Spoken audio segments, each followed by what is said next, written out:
look like work is happening. I'll see you in a bit. Thank you, carry on. The world is struggling still, and then all of us were struggling.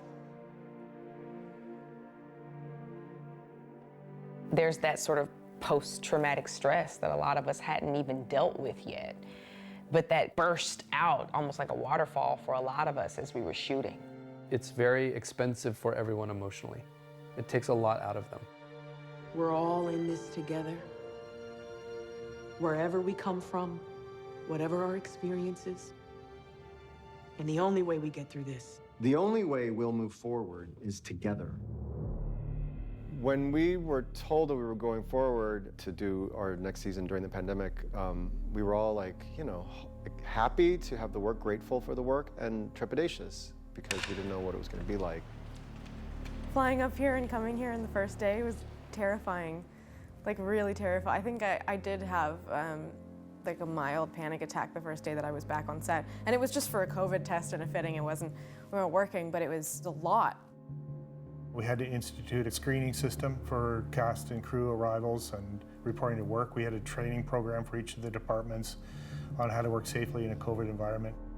Instituting a zone system, and within the zone system, pod system, so that people can work with a smaller group of people and know who they're working with. In case someone is infected, we can trace back more easily. The actors are in their trailer, they go from their trailer to hair, then they go over to makeup. Because of social distancing and making sure there's enough clean air in the trailers, you suddenly run out of trailer space really fast. You need more trailers, you need bigger trailers, and you need certain efficiencies that gotta work a little bit faster than maybe they want to in order to get those casts to the set for us to shoot.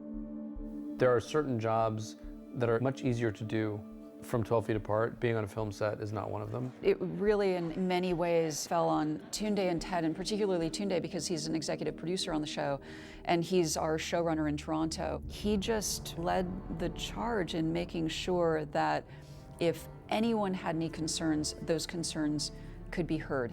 On set, you could be over here, you could be over there, or it could be a brand new set that no one's ever been in. So how do you organize that controlled chaos? We bring the actors to set, and we do rehearsal with the masks on. And then it's time to shoot. The different final touch departments come in. Costuming comes in, gets everything set, then they have to go away. And then hair comes in, does their thing, and then they go away. And then makeup comes in and the masks finally come off, and they do the final touches. But when those masks come off, that's when the DP sees the faces for the first time. As a DP, the hardest part of that is that you could never see the lighting on the actors until they removed their masks. And once they did that, there wasn't a great deal of time to change things. The final component that made all of this work was the amount of testing that we were able to do. Most people are being tested 3 times a week, and the cast are sometimes tested 5 times a week. What you end up having is this bubble that's created where you know, hey, this guy's tested, that guy's tested, and it puts your mind at ease a little bit. When there are so many rules about separation, who can be on set at what time, you just can't move as fast. Nothing is immediate anymore. You always have to be planning ahead, allowing for testing, allowing for quarantine time. Depending on the size of the space, there are limitations to how many people can be in a room. If we do a shot setup that's going to take a while, masks go back on, and that requires a cart and bags. In the early days, you're going to lose 35 to 40% of your shoot day to COVID.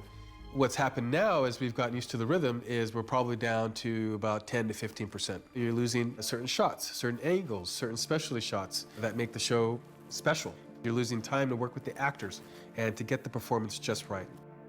I can't wear a conventional mask because I have no ears on my head, so it's like I have to wear one of those shields. I feel like a dog in a cone, so I can't lick myself kind of a thing, which is probably good anyway.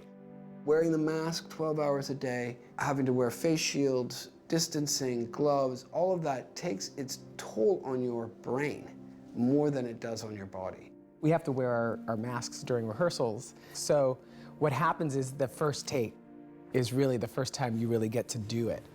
And then I go back to here. And then I come up to... There's a lovely spontaneity in it and excitement that, it's like the reveal almost. There's little moments of time, obviously, when we're filming where, just before, action, we can take off our masks and see each other.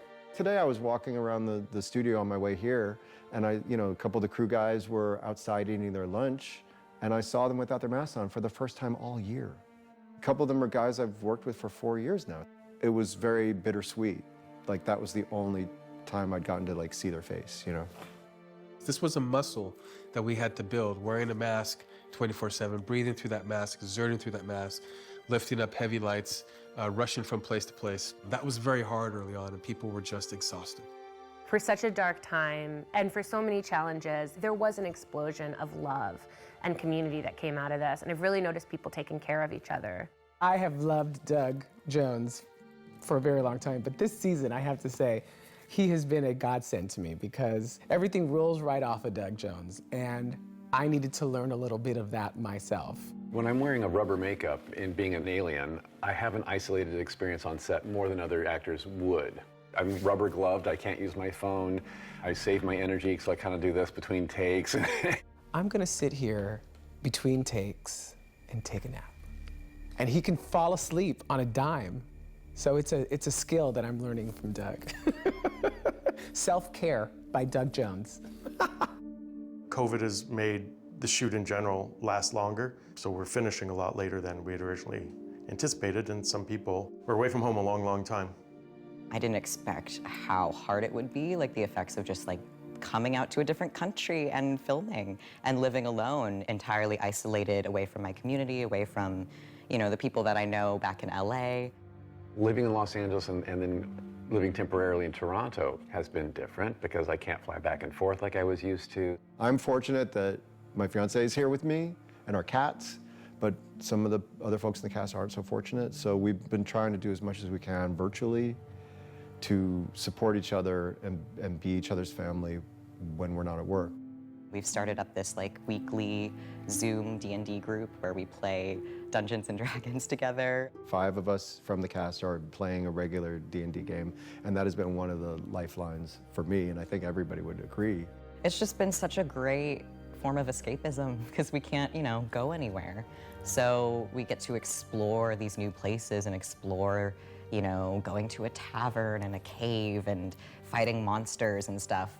There's a lot of evidence and studying being done on how much RPGs are helping people cope with this time. Having spent 6 or 7 months of the pandemic truly in isolation in New York City, tiny little apartment, seeing no people except my husband and my cat, and then to come to Toronto and seeing 300 people in a room together, which is how we do it here. I have to say that it was like a part of myself came alive again. Like everyone I see, I'm like a golden retriever, like, what's up, how's it been, what happened? What keeps my emotional state going is that I'm a hugger and I maul the entire crew. So not being able to have human contact, it does wear on me a little bit emotionally. So without that, you just have to find a new happy place to get through the day. It's more like yearning, just like, I want to give you a hug, I want to give you a hug. It's so hard, it's really hard. Star Trek is a very family show. We hug a lot, we applaud each other a lot. We are each other's as close as you can have to a best friend while working. And so having to stay away from each other has been a big challenge. Visual communication has become much more important. Sending hearts across the room, blowing kisses across the room has been a nice way to at least, you know, still connect with people. This is the fight that you have to make to do things the right way. And so I think ultimately we worked through it and bonded over it, you know, as a result of it. And I'm speaking company-wide. Like, I think we really got to a deeper level of truth with each other because of what we were dealing with together. I had a couple of anxiety attacks. I had one at work that called for me to text Sonequa. She talked me through it, which I'm really grateful for. And I did my work, and I think we all did that. We had to find the will and the depth that we needed to do in order to make the work happen. We also knew how blessed we were to just be alive and well, and then to be working. And then to be doing what we love as we work, too. You know, I think we all did a really good job latching on to that and trying to be as grateful as possible, because you're not gonna connect with joy unless you do that.